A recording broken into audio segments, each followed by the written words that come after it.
Quiero que medites en esto. Cuando nosotros le permitimos a Él, le entregamos a Él nuestra mente y dejamos que Él, Espíritu Santo de Dios, la manifestación del amor del Padre, tome control de nuestra manera de pensar, entonces nuestro corazón, allí donde se producen nuestros deseos, Él puede reinar. Y entonces nuestros deseos dejan de ser nuestros deseos para convertirse en sus deseos. ¿Y saben qué? Ahí es donde empezamos nosotros a vivir, a hacer y a ejercer la voluntad del Padre aquí en la tierra. Y entonces empieza a pasar aquí en la tierra, en tu casa, en tu vida, en tu negocio, en tu empleo, en tu escuela.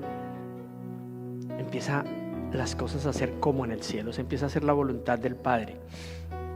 Entonces es muy importante entender esto. Quiero que me acompañes a Romanos capítulo 8 versos 5 y 6. Romanos capítulo 8 versos 5 y 6 dice: los que están dominados por la naturaleza pecaminosa piensan en cosas pecaminosas, pero los que son controlados por el Espíritu Santo piensan en las cosas que agradan al Espíritu.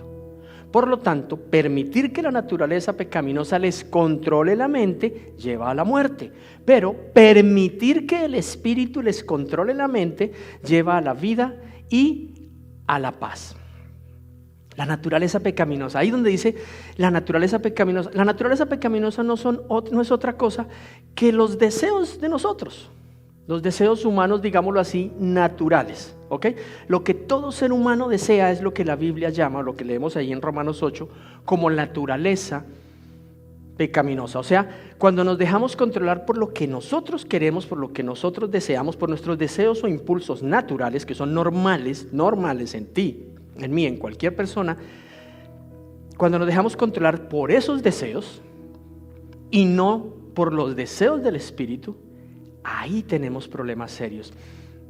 Dice la palabra que si nos dejamos controlar por esa mente, esa forma de pensar, ¿cierto? Por solo lo que nuestros deseos, nuestro cuerpo, nuestras necesidades, lo que nos gusta, lo que nos parece, lo que nos es cómodo, lo que nos es placentero, lo que nos parece bien o correcto a nosotros. Si nos dejamos controlar por esa manera de pensar, entonces nuestros deseos y nuestra voluntad va a ser manejada de esa manera. ¿Y saben qué? Eso lleva a la muerte, a la falta de las características de Dios en nuestra vida, en nuestro hogar, en nuestras finanzas, en nuestras relaciones, en nuestra salud, en todo, absolutamente en todo.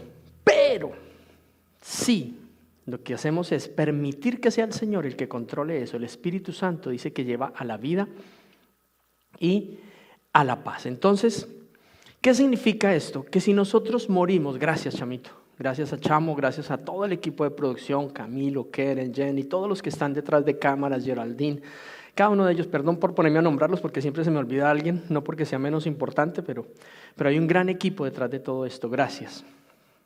Cuando nosotros permitimos que ese Espíritu de Dios sea el que controle. ¿Y cómo se hace eso? Es lo que Jesús enseñaba cuando Él decía: el que quiera ser mi discípulo, que me siga, que se niegue a sí mismo, que tome su cruz diariamente, que es negarnos a nosotros mismos, es negarnos a nuestros deseos. Yo quiero hacer esto, pero el Señor quiere esto. Me niego a lo mío y hago lo que tú quieres. Es negarme a mis deseos para hacer sus deseos. ¿Qué es lo que tú deseas, Señor? ¿Qué es lo que tú quieres que yo haga? Y yo lo haré. No importa lo que yo quiera, eso es negarme a mí mismo, eso es morir a mí mismo, eso es crucificar mi carne. Lo que pasa es que a veces cuando leemos esos términos en la Biblia, crucifica la carne, pues queda uno como loco y dice, crucifico la carne, o sea, ¿cómo funciona eso de crucifico mi carne? ¿Cierto? Pero ya cuando entendemos qué es crucificar la carne es crucificar mis deseos, es morir, rendir mis deseos a los deseos de Dios. Es dejar de vivir para lo que yo quiero, para que lo que el Espíritu desea en mí sea lo que brille, sea lo que funcione. Entonces, cuando nosotros vivimos para esos deseos, cuando renunciamos a nuestra propia vida, cuando renunciamos a lo que nosotros deseamos, entonces ahí hay una muerte, ¿cierto? Lo único que puede resucitar es lo que está muerto. Porque nosotros a veces queremos la vida abundante de Cristo en nosotros, o sea, una resurrección, pero si no hay muerte, no hay resurrección. ¿Por qué hablamos tanto de finanzas? Y quiero que lo entiendas, porque es que es una de las cosas, eso y la comida son las cosas más mundanas que podemos tener. Y analízalo y verás. No tiene que ver con pedir una ofrenda o no, saca esa idea de tu mente, tiene que ver con que tú vivas para el propósito de Dios. ¿Por qué Dios habla del ayuno? Porque la comida es uno de los deseos naturales más comunes que tenemos. ¿Y por qué habla tanto del dar? Pues porque dar es uno de los deseos que tener es uno de los deseos nuestros más fuertes, ¿cierto? No dar, sino tener y comer. Entonces las prácticas que Jesús enseñó fue orar, dar y ayunar. Mateo capítulo 5 y 6. Orar, dar y ayunar. Entonces es porque es lo que nos hace morir a nosotros. Entonces, cuando nosotros decidimos, por ejemplo, ¿quién no quiere ver si está quebrado, endeudado, mal en sus finanzas, por ejemplo? ¿Quién no quiere ver una resurrección o no? Ay, yo quiero ver que mi vida financiera cambie, que resucite, que vuelva a la vida. Bueno, algo tiene que morir. ¿Qué es lo que nosotros pensamos? No, simplemente yo oro y le pido al Señor y entonces me va a ganar la lotería o me van a subir el salario, o me va a ir bien. El dinero va a llegar. No, no es así. Algo tiene que morir. Y lo que tiene que morir es tu manera de pensar, tu razonamiento. Es que así es que se hace, así es que se maneja. Así. No, llévalo y compáralo con la palabra de Dios. Y muy seguramente vas a encontrar diferencias. Entonces, algo tiene que morir. Tu manera de hacer las cosas, tu manera de razonarlas, tu manera de vivir de acuerdo a las circunstancias no alcanza, no va a haber. Hay que pensar en el futuro, hay que pensar en la vejez, a vivir como Dios dice. Entonces, tiene que morir algo en tu manera de pensar para que hoy nazca y resucite aquello que tú quieres. Lo que sea con las relaciones. En las relaciones uno ora, ay Señor, cambia a mi mujer, Señor, quítale esto, ponle esto, súbele aquí, quítale allá. Señor, que cambie que esto, o con los hijos, con un vecino, con el jefe, cambia algo. Y el Señor dice, no, yo no soy Aladino, yo no voy a cambiarlo. Algo tiene que morir. Entonces, y no te mandó a matar a nadie, te mandó a crucificarte a ti mismo. Así que el que tiene que morir no es tu pareja, ni tu papá, ni tu mamá, ni tu hijo, ni tu jefe, ni tu suegra. Tú tienes que morir para que haya una resurrección. Pero es que los que están equivocados son los demás. Eso decimos todos. ¿Qué tiene que morir en ti? Para que haya una resurrección algo tiene que morir. Si el grano de trigo no cae en tierra y muere, no dará mucho fruto. Entonces, ¿qué tiene que morir? ¿Qué tengo que llevar a la carne? Mis deseos. Entonces mi deseo es que se haga como yo digo, mi deseo es que me pidan perdón a mí, mi deseo es que me traten a mí con respeto, mi deseo es que a mí no me griten, mi deseo es que a mí, eso es lo que tiene que morir. ¿Tú gritas? Pero es que me gritaron primero. Igual, muere a tu grito. ¿Tú perdonas? No, es que a mí me hicieron. Igual, perdona. Pero es que no es justo. Muere a tu razón, crucifica tu carne, tu naturaleza pecaminosa y vas a ver una resurrección. Tiene que cambiar tu manera de pensar. Si sigues siendo dominado por tus deseos, lo único que vas a tener es muerte. La ausencia total de las características de Dios. Pero si decides ser guiado por el Espíritu, lo que vas a tener es vida y paz. Vida significa resurrección, que lo que está muerto viene a la vida, y donde no había paz, va a haber paz. Ese es el reino de Dios. El reino de Dios es justicia, paz y gozo en el Espíritu. ¿Ok? Entonces, otra cosa que quiero que entendamos antes de entrar en el tema, esta es la introducción. Afortunadamente estamos predicando hoy únicamente en español, va a ser mucho más corto. Entonces, los deseos de nuestra naturaleza pecaminosa, que vuelvo y explico, no es nada raro, nuestra carne simplemente son los deseos naturales de todo ser humano, son contrarios a los deseos del Espíritu, o sea, los deseos de nuestro Padre Celestial para con nosotros son totalmente opuestos. Son opuestos, o sea, lo que Dios desea es una cosa y lo que nuestra carne, nosotros en lo natural, lo que tú y yo día a día anhelamos, es completamente diferente. Mira lo que dice Gálatas 5, versos 16 y 17. Yo no sé hoy por qué empecé tan nervioso, porque iba a predicar solo en español, estaba más nervioso que si me hubieran dicho que tenía que predicar en inglés.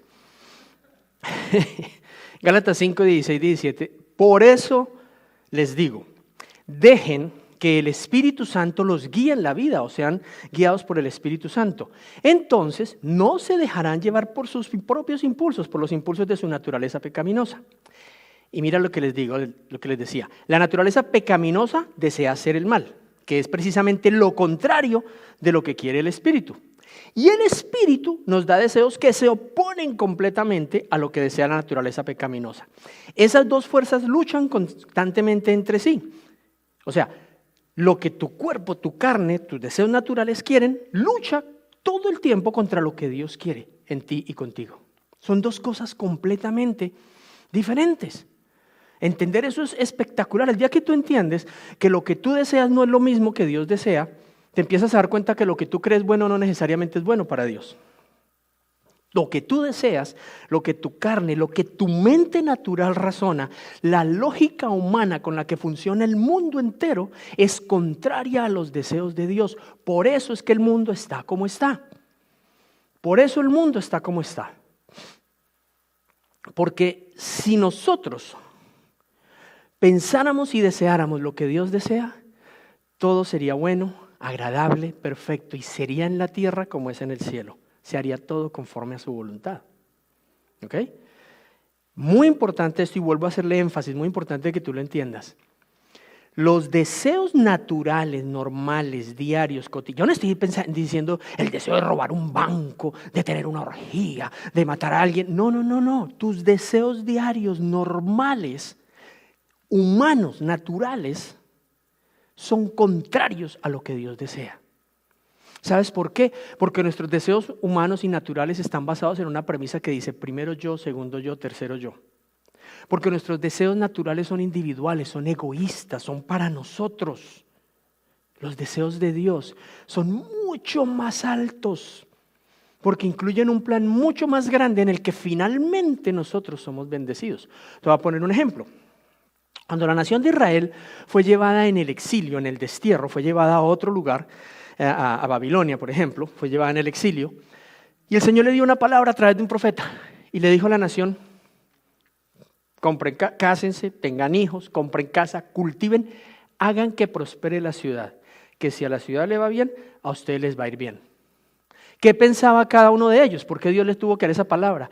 Pues aquí en esta ciudad que nos trajeron obligados en destierro, mataron y quemaron nuestra propia ciudad y nos sacaron presos de allá, pues aquí vamos a destruir esta ciudad, vamos a acabar con todo, vamos a ser rebeldes, vamos a hacerlo todo mal. Y era lo que cada uno de ellos pensaba era lo correcto. Claro, tenemos que vengarnos, no podemos ayudar a estos que... Pero el Señor les dijo, si la ciudad prospera, ustedes prosperarán. Si a la ciudad le va bien, a ustedes les va bien. O sea, les dijo, hay un plan mucho más alto, mucho más grande, fuera de su lógica, que los va a bendecir a ustedes y va a bendecir a toda su generación. Años después, el mismo rey o otro rey que vino y invadió esa ciudad, les dijo, oigan, vuélvanse a su tierra, les devolvió todo lo que les habían quitado, les dio dinero, les dio madera, les dio todo y les ayudó incluso con finanzas para reconstruir de nuevo Jerusalén y volver a Israel. ¿Ok? Nosotros no entendemos muchas veces los planes de Dios, pero todo lo que el Espíritu desea es contrario a lo que nosotros deseamos, ¿ok? Entonces, empezamos diciendo que Dios nos hizo a su imagen y semejanza, ¿ok? Pero cuando no estamos y no hemos rendido, no estamos llenos del Espíritu, no estamos siendo guiados por el Espíritu, no hemos aprendido a romper y a rendir nuestros deseos para que se hagan los de Él, y no hemos aprendido a rendir nuestra mente para vivir como Él piensa, entonces... Como fuimos hechos a su imagen, pareciera que estamos haciendo las cosas como Él quiere y pareciera muchas veces que somos buenos, pero en realidad, si entendemos lo que la Biblia dice, estamos completamente opuestos a Él y a su amor.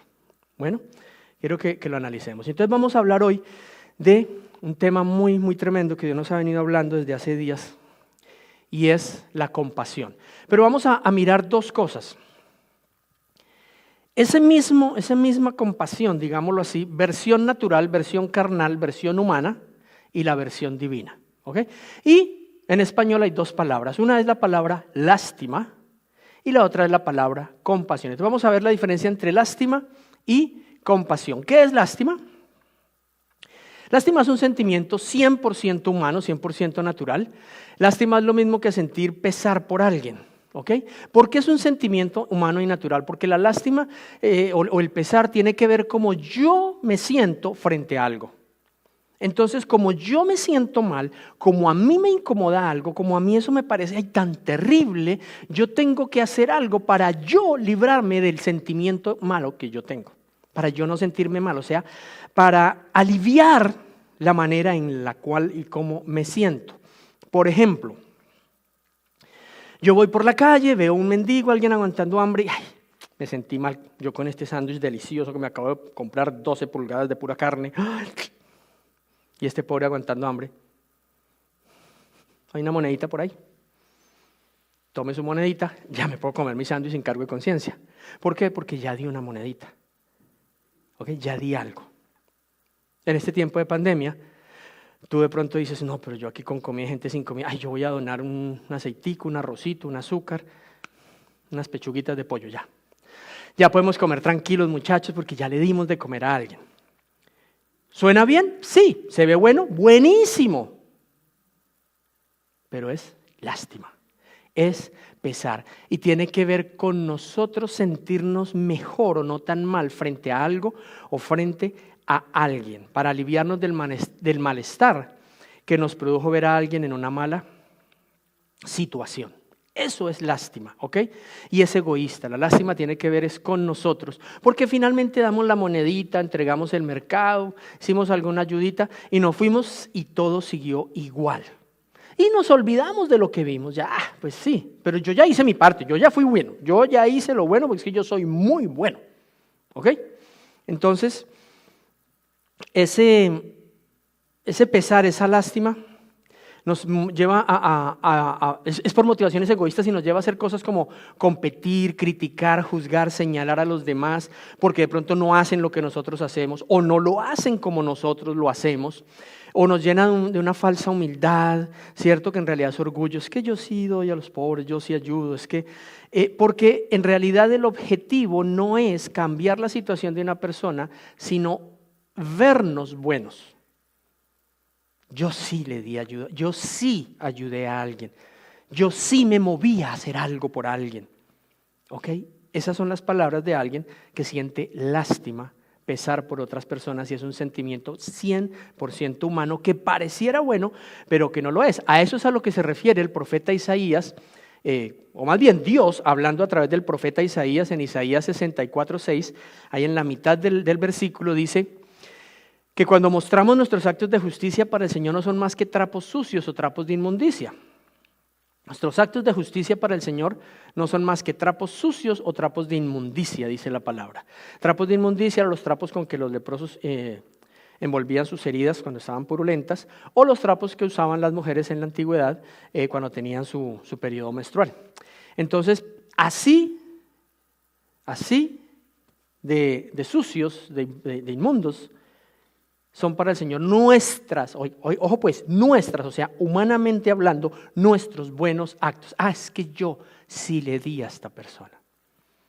Es que yo sí le serví a esta persona. Es que yo sí le calmé el hambre a alguien.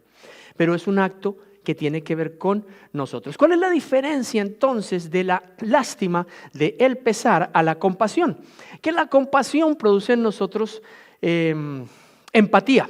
La compasión produce en nosotros ese sentimiento que ya no tiene que ver con si yo me siento mal. La empatía tiene que ver con cómo se siente la otra persona. La empatía tiene que ver con sentirme como en los zapatos. Lo que se dice cotidianamente, o sea, como el dicho es, ponerse en los zapatos de otra persona. ¿Cómo se siente esa persona? ¿Cómo experimenta esa persona? ¿Cómo vive esa persona? ¿Qué deberá estar pasando? Entonces esa empatía que te hace identificar, te hace sentir el dolor de la otra persona. Y eso es compasión, sentir el dolor de la otra persona. Entonces la empatía, la compasión te lleva a moverte, no para no sentirte tú mal, sino para ver cómo cambias la situación de la otra persona. Cómo puede haber un cambio en su vida. No simplemente, le doy algo para que coma hoy. Es que yo soy muy bueno. No, es que definitivamente, Cami, eso es muy, muy bueno. Eso es muy, muy bueno. No, es cómo yo estoy poniéndome en los zapatos de otra persona, y no se trata de lo que yo egoístamente haga, sino de lo que puede hacer Dios a través mío para cambiar la vida de esa persona. Entonces, volviendo al tema de la naturaleza pecaminosa o a los deseos de la carne más bien, y a los deseos del espíritu, mis deseos de la carne me pueden llevar a hacer cosas buenas en lo natural y que a los ojos de los hombres son muy buenas. Pero cuando lo miramos en lo espiritual, es algo que cambie vidas. Entonces, ¿por qué el Señor Jesús dijo cuando des algo que tu mano izquierda no sepa lo que dio tu mano derecha? Porque él lo que estaba diciendo no es literalmente no lo digas que nadie se entere, porque más abajo en el mismo capítulo, en el mismo contexto dice que hagamos nuestras buenas obras a la luz para que la gente las vea y entonces alaben a nuestro Padre por las buenas obras que hacemos. ¿Ok? Entonces uno dice, bueno, al fin que se vean o que no se vean. Él estaba hablando de la motivación interna. Está hablando de Mateo 6, ¿ok? Todo eso está en el mismo contexto. Él está hablando de la motivación interna. No hagas tus obras para que la gente piense que tú eres bueno. ¿Ok? Porque aunque todo el mundo sepa que tú eres bueno y te hagan placa, te hagan un busto, te saquen en todas las noticias anunciando lo bueno que eres, si es en tu carne y no es por el espíritu, eso no cambió nada. Cambió en lo natural. Tal vez la persona no tuvo hambre por un día, una semana, un mes, un año. Pero eso no quiere decir que su vida, su interior, lo espiritual, lo eterno, cambió. Pero cuando tú haces algo guiado por el Espíritu, así nadie lo vea, así nadie lo sepa, lo que estás haciendo está transformando vidas y no se necesita que tú te lleves el crédito. ¿Por qué? Porque esas obras buenas son las que significan tener la luz encendida y son las que están dándole gloria al Padre. La gente alaba al Padre por causa de esas obras. O sea, todo eso hace que el Señor sea glorificado y no un ser humano. Entonces, esa compasión, la lástima hace que corrompamos a los seres humanos. ¿Por qué? Y nos corrompemos nosotros, porque cuando actuamos por lástima, nos convertimos nosotros en la provisión o en el sustento, en la ayuda. Básicamente nos convertimos en el Dios de una persona, en que esclavizamos a una persona y nosotros enseñamos a la persona que venga a nosotros, nosotros le solucionamos, nosotros le proveemos, nosotros le damos y lo volvemos un siervo nuestro. Al punto que cuando uno le da a una persona y le soluciona todo, termina tú diciéndole a esa persona que haga algo y la persona lo va a hacer porque se siente obligada, comprometida o por lo que ella dice, por gratitud. Yo tengo una deuda de amor tan grande que yo voy a hacer lo que me diga. Eso se llama idolatría. Tú te convertiste en Dios, le robaste la gloria a Dios y esa persona se convirtió en un esclavo tuyo. Y eso es pecado. Pero cuando lo que hacemos no lleva a las personas a nosotros, sino al Padre, a reconocer su amor y a rendirse a su voluntad, a conocerlo, a nacer de nuevo y a convertirse en un agente de cambio también, entonces esa persona ya no depende de ti, depende del Padre Celestial y entiende que tú fuiste simplemente una célula de su cuerpo en la tierra para manifestar su amor, su gloria, sus características, y entonces toda la honra se la lleva a Él y ya no tú, ni yo, ni una organización, ni nada humano, sino Él. Hay diferencia, se ve casi igual, luce, es como el arrepentimiento y el remordimiento, que tú lo ves igualito por fuera, pero que no es lo mismo. Dos personas llorando por algo que hicieron, tú dices, están arrepentidas, posiblemente una tiene remordimiento y la otra tiene arrepentimiento. ¿Cuál es la diferencia? Que la una es movida por el espíritu de su corazón hacia afuera, la otra es movida por las circunstancias y por el qué dirán de afuera hacia adentro. Bueno, entonces, ¿cuál es el objetivo de ser guiados por el Espíritu? A compasión. Cambiar la vida de las personas, resucitar a las personas, sacarlas de muerte a vida. Y eso no lo hace un mercado, eso no lo hace una limosna, eso no lo hace una ofrenda, eso no lo hace un orfanato, eso no lo hace una visita a un hospital. Eso simplemente son herramientas para hacerlo. Pero eso única y exclusivamente lo puede hacer el Espíritu Santo de Dios. El mismo que resucitó a Jesús de entre los muertos es el único que puede traer a una persona de muerte a vida. Y si nuestro interés únicamente es saciar una necesidad humana o saciar nuestra incomodidad y no sentirnos tan mal cuando vemos a alguien sufriendo y no llevar a esa persona a entender y a encontrarse con el creador y dador de la vida, a entender que Jesucristo es el camino, la verdad y la vida. Juan 14:6, yo soy el camino, yo soy la verdad y la vida. Nadie puede ir al Padre. Jesús no dijo, miren, ni Jesucristo dijo, yo vine para que ustedes vengan a mí. Él dijo, yo vine para llevarlos al Padre. Yo vine para que ustedes cambien su manera de pensar y logren entender que lo que ustedes llaman Dios en los cielos no es otra cosa que un Padre que los ama y quiere que ustedes vuelvan a ser uno con Él.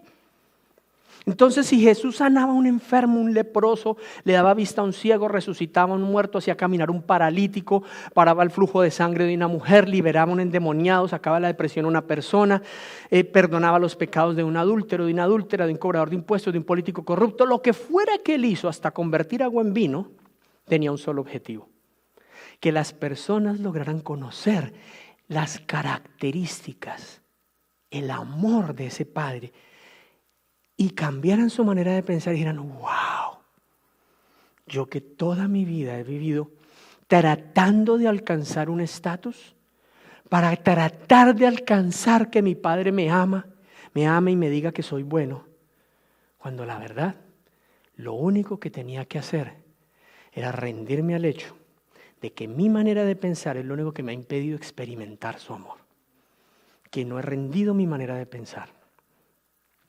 Si nosotros, todo lo que hagamos, no importa que demos miles de mercados, no importa que ayudemos a las personas, no importa que hagamos lo que sea. Por eso es que 1 Corintios 13, mira, no importa si tú das tu vida por los demás, no importa si vendes todo lo que tienes y se lo das a los pobres, no importa si tienes todos los dones espirituales, hablas en lenguas, sanas enfermos, resucitas muertos.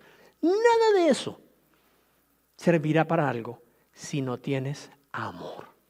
Amor. Esa palabra compasión en la Biblia, esa palabra es, se me olvidó la pronunciación, roja, ¿fue que dijimos, Cami? Roham. Y significa, esa palabra compasión significa, acuérdense que el hebreo, el lenguaje original bíblico, es un lenguaje pintoresco, tiene imágenes. La imagen de esa palabra, roham, es un bebé en el vientre de su madre. Eso es lo que significa compasión. Cuando Dios dijo de sí mismo en Éxodo 34:6, se le presentó a Moisés y le dijo, yo soy, porque él le dijo, y yo voy a ir allá donde los de Israel, donde mi pueblo, y les voy a decir que quién me mandó, y voy a ir donde el faraón a decirle, deja ir a mi pueblo, y le voy a decir que quién me mandó, y él le dijo, yo soy compasivo, Roham. Yo soy compasivo, yo siento por ustedes, mis hijos, lo que una mamá siente por el hijo que lleva dentro de su vida. Obviamente estoy hablando de una mamá que ama a su hijo, no estoy hablando de las mamás que protestan en la calle para poderlos matar, no. Esa compasión, esa ternura, esa protección, ese tú eres mío, yo quiero estar ahí, quiero que estés en el hueco de mi mano. Eso es lo que significa esa palabra en el lenguaje original. Eso es lo que significa la palabra compasión. La palabra compasión es corporativa, no tiene que ver contigo, no tiene que ver conmigo, tiene que ver con Él, con su cuerpo. ¿Ok? Recuerden, Cristo es la cabeza que está en el cielo, sentada a la derecha del Padre, o sea, quien decide, y su cuerpo, que somos tú y yo, cada uno de nosotros somos una célula de ese cuerpo. Cuando nosotros somos una célula de ese cuerpo, entonces nosotros todos hacemos lo que la mente dice. Actuamos no con pesar, con lástima por la gente, sino con la compasión, con ese amor de un padre, de una madre por su hijo, que tiene Dios por nosotros. Y entonces podemos cambiar las situaciones, sacar las personas de muerte a vida y no convertirlas de esclavos de nosotros, esperando que lleguemos nosotros con el giro, el dinero, la ofrenda, el mercado. No, sino que ellos van a encontrar, van a volver a la fuente de vida y de provisión, que es el Padre Celestial. ¿Ok? Entonces, de esa manera no brilla una persona, sino todo el cuerpo, Cristo. ¿Ok? Eso es lo que el Señor llama ser uno o volver a ser uno con Él. Juan 14:23 dice, todos los que me aman, Jesús dijo, todos los que me aman harán lo que yo diga. Y mi Padre los amará y vendremos, o sea, Jesús y el Padre, para vivir con cada uno de ellos, para ser uno. Eso es lo que Dios quiere. Ese es el amor del Padre. Vamos a terminar. Vamos a cerrar esto. Lo que Dios quiere es que seamos uno con Él. Que volvamos al poder del uno. Básicamente la esencia de nuestro ministerio la llamamos el poder del uno, no el poder de ser uno, no el poder de unirnos en uno, no, el poder del uno, porque es que el poder del uno es ser, como acaba de decirnos Jesús, uno con Jesús, que es el camino, o sea, alinearnos con el camino, con la palabra. Eso nos lleva a ser uno con el Padre, y entonces el Padre viene a habitar en nosotros, como acaba de decirnos Jesús. Es más, Cami, ¿me puedes ayudar a volverlo a colocar? Juan 14:23, el último versículo. Jesús contestó: todos los que me aman harán lo que yo diga. Otras versiones dicen: todos los que me aman me obedecerán. Y mi Padre los amará y vendremos para vivir con cada uno de ellos. Vuelvo y es para cerrar, vuelvo y lo digo. Cuando nosotros decidimos morir a nuestra manera de pensar humana, entendiendo que nuestros razonamientos humanos y deseos humanos son contrarios a los del Espíritu, se oponen entre sí, y decimos: ok, yo crucifico mi carne, crucifico mis deseos, los mato para que entonces resucite y me dé una vida nueva.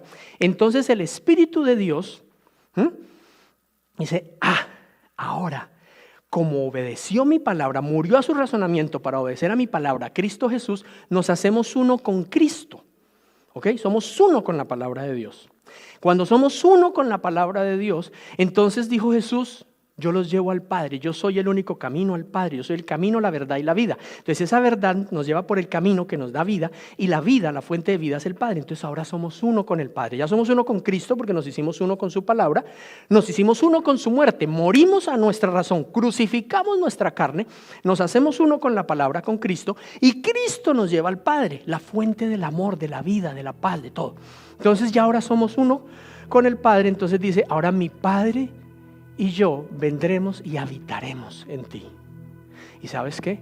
Eso significa, cuando el Padre está en ti, el amor del Padre, o sea, el poder de su Espíritu Santo está en ti, quiere decir que tus deseos ya no son tuyos, ya no son para ti, ya no son para tu beneficio, ya no son para tu aplauso, ya no son para nada tuyo, son para Él. Y entonces todo lo que tú haces, ni sabes por qué lo haces, pero lo haces. Y el único glorificado es el cuerpo, Cristo. Indiferente si tú estás detrás de la cámara, si el otro está en el piano, si el otro está en su casa generando las letras, si otro está entregando el mercado, si otro está comprándolo, si otro está en la oficina administrativa enviando los dineros, si otro está orando para que esa persona reciba a Cristo, si otro está preparando un panfleto, un flyer, un Nuevo Testamento para que esa persona nazca de nuevo. Pero todo el mundo está haciendo su parte como una célula efectiva del cuerpo con un solo objetivo. ¿Qué? ¿Que esa persona tenga desayuno mañana? ¡No! Que esa persona nunca vuelva a tener necesidad de nada. Que esa persona salga de su autosuficiencia, de su temor, de no saber, de no conocer, de no haber experimentado el amor del Padre, pero somos nosotros, sus hijos, quienes podemos llevar a esa persona a ese amor. Nadie más puede llevarlos al amor. Nadie más puede llevarlos al amor. Entonces, vuelvo y digo ya para cerrar. Tu mente natural, la mente de cualquier ser humano, tiene deseos naturales, lógicos. A todos nos gusta el reconocimiento. A todos nos gusta suplir nuestras necesidades primero. A todos nos gusta lucir bien, ser aceptados, sentirnos valorados, sentirnos amados. A todos. Esos son nuestros deseos naturales. Los deseos de Dios es que a nadie le falte nada, que todo el mundo conozca su amor, que nadie se sienta solo, que seamos un cuerpo, una comunidad, que todos dependan y confíen de Él. Entonces mis deseos naturales se oponen a los de Él, porque mis deseos naturales tienen que ver conmigo y los de Él tienen que ver con todos los demás. Cuando yo muero a mis deseos naturales individuales o egoístas, los pongo en la cruz, crucifico mi carne, me niego a mí mismo, quiere decir que pongo por encima los deseos de Él, que van por encima, mucho más grande. Y entonces Él me puede usar a mí, puede habitar en mí, puede meterse en mí como en un guante para usar mi cuerpo, mi vida y todo lo que yo sea para amar a otros. Pero no lo va a hacer solo conmigo, no lo va a hacer solo contigo, para que nadie se robe su gloria, sino que va a utilizar a todo su cuerpo, su iglesia, y no hablo de no amanecer, hablo de su iglesia, a los que creen en Él, para manifestar su amor a la humanidad. Lo que pasa es que nuestra mentalidad humana nos ha llevado a pensar, sí Señor, hazlo, úsalos a todos para que cambien el mundo. Y lo que no hemos caído en cuenta es, el Señor te quiere usar a ti, está esperando por ti. Esto no es cuestión de pastores, líderes, gente con títulos, gente con llamado, los que tienen los dones. Eres tú al que el Señor está esperando. Que cambies de sentir simplemente lástima o pesar o sentirte incómodo por la necesidad de otros, a unirte con Él y sentir la compasión de Él, que es algo corporativo, que te lleva y te mueve, te bautiza en un cuerpo, te lleva a ser parte de algo mucho más grande que tus propios deseos. Lo voy a poner en un ejemplo práctico. Estoy diciendo que voy a cerrar hace rato, pero un ejemplo práctico. Muchas veces ocurre que me encuentro con personas que me dicen, no pastor, yo la verdad yo no creo en iglesias y yo no creo en nada de eso. Y yo prefiero más bien, en vez de ir a dar una plata en una iglesia o algo así, o en esos ministerios, World Vision, ¿no? Esos ministerios de por allá, o esas cosas, organizaciones. Yo tengo una familia que yo conozco, una familia pobre, y yo mensualmente les mando para que tengan para comer. ¿Es un acto bueno? Buenísimo. Para el Señor es un trapo de inmundicia. ¿Por qué si es algo bueno?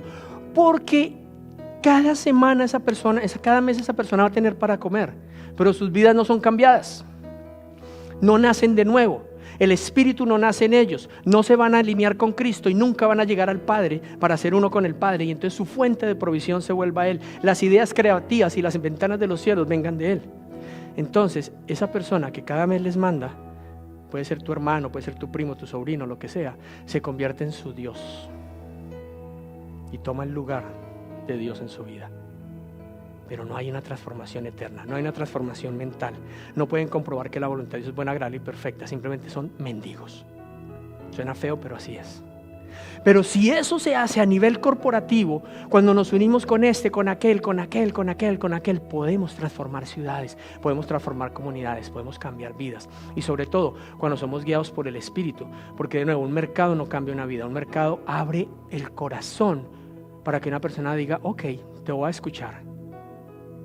Y pueda entonces entrar la palabra de Dios con la fe necesaria. Solo la palabra de Dios produce fe en un corazón para rendirse y aceptar que necesita a Cristo en su vida, que necesita rendirse al Rey de Reyes y Señor de Señores para pasar de muerte a vida y empezar ahora un caminar con el Padre para llegar a hacer lo mismo que tú estás haciendo, llevar a otros a la vida. Si hiciésemos eso diariamente, el mundo cambiaría en un abrir y cerrar de ojos.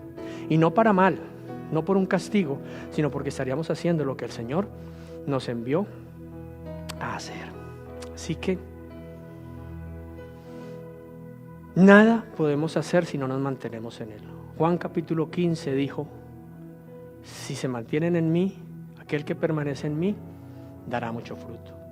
Pero si ustedes no permanecen en mí, no podrán dar fruto. Y por supuesto se refiere al fruto del Espíritu, al amor, a la paz, a la paciencia, a la alegría, a la bondad, a la amabilidad, a la humildad, al dominio propio, a la fe, a la confianza, a todo esto. ¿Cómo estás tú frente a esto? ¿Cómo te sientes frente a esto? ¿Estás permitiendo que el Espíritu Santo haga su voluntad en ti, manifieste sus deseos a través tuyo? ¿Estás siendo uno con su cuerpo, con su iglesia? Y vuelvo y digo, yo no estoy hablando de Nuevo Amanecer, estoy hablando de la iglesia de Cristo en el mundo entero. ¿Estás siendo uno con ese cuerpo? ¿O tú piensas, como muchos pensamos por mucho tiempo, esto no es un juicio, una crítica, sino una reflexión para pasar de muerte a vida, en que uno es muy bueno? Yo pensaba que yo era muy bueno. Decía, no, yo no tengo que ir a ninguna iglesia. Y entonces con mi esposa nos íbamos, y en Navidad nos íbamos y llevábamos mercaditos y hacíamos cosas y le dábamos a la gente, y luego nos íbamos a nuestra casa a cenar bien, tranquilos, sin cargo de conciencia, porque ya le habíamos dado de comer a alguien. Le hemos dado un juguete a X número de niños, entonces ya ahora sí podemos estar tranquilos en nuestra casa, comiendo y disfrutando sin cargo de conciencia, pero no cambiábamos vidas. Pero cuando entendimos que esto es algo corporativo, entonces ahora es ¿con quién? ¿Con quién lo hacemos? ¿Con quién lo hacemos en la India? ¿Con quién lo hacemos en México? ¿Con quién lo hacemos en Colombia? ¿Con quién lo hacemos en Ecuador? ¿Con quién lo hacemos en otro lugar del mundo? ¿Con quién podemos amar a otros? Así no nos veamos. Así no salgamos en el letrero. Nada. Miren, la única razón por la que le pedimos a a la gente, y no todo el mundo lo hace, que recibe una ayuda, que si pudieran grabar un videito de 15 segundos que diga gracias Nuevo Amanecer por la ayuda, o gracias por el mercado, por lo que sea. La única razón que lo hacemos es porque hay mucha gente que murmura y dicen, ¿qué hacen con los diezmos? ¿Qué hacen con las ofrendas? Se roban todo. Entonces es simplemente para guardar el corazón de las personas, y los publicamos en nuestro chat privado, pues, de iglesia, para que la gente vea que sus ofrendas sí están llegando a diferentes lugares. Pero no es por otra cosa, porque esas personas finalmente no conocen de dónde viene.